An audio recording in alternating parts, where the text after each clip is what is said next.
พูดถึง Star Maker Bonus นี่ Star Maker Bonus ถ้าแปลตามตัวก็คือเป็นโบนัสสำหรับการปั้นดาวนะครับโดยเริ่มต้นเนี่ยทำตัวเอง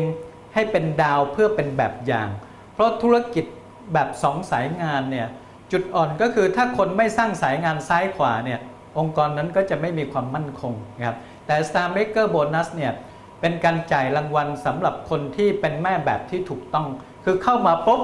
มีองค์กรซ้ายมีองค์กรขวา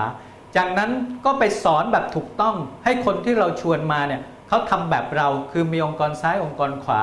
อย่างนี้เรียกว่าเราเป็นสตาร์แล้วคนที่เราชวนมาก็เป็นสตาร์ด้วยก็เรียกว่า Star Maker ก็จะได้รับโบนัส Star Maker โบนัสไปนะครับถือว่า